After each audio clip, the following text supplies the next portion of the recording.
Okay, so let's make a green juice while I talk a little bit about this Ninja juicer. So for my juice, I use Granny Smith apples, cucumber, celery, lemon, and ginger. Now, I do love the fact that this juicer is so small and compact because it doesn't take up a lot of space. It's not a lot to put together. It's a very quick setup.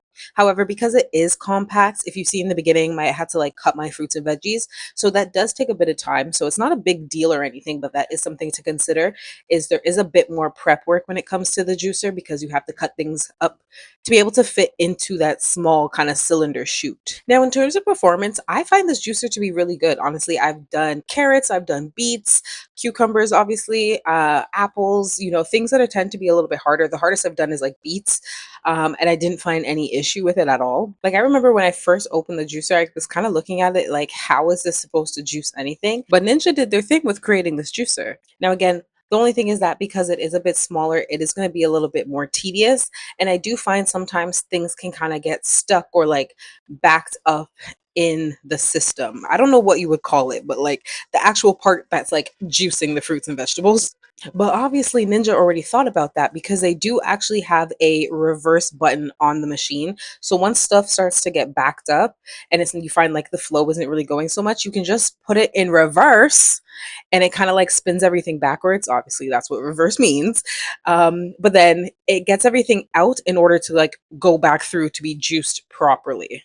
I hope that made sense. Do I think it's the most powerful juicer in the world? Probably not. However, for the price point, like I think I paid 146 Canadian dollars for this.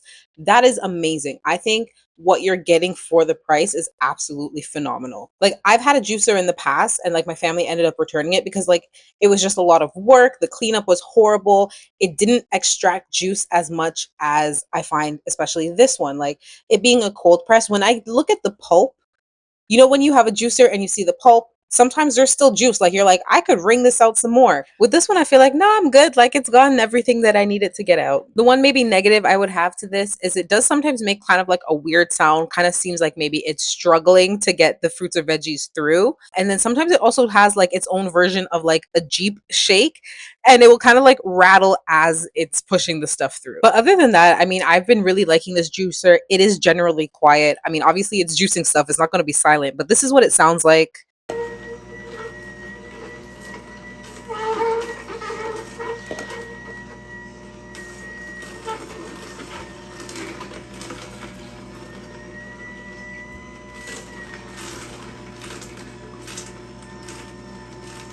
So those are just my quick thoughts on the Ninja cold press juicer. If you guys have any specific questions, comment and let me know. Until then, make yourself a green juice, pull it up, and cheers!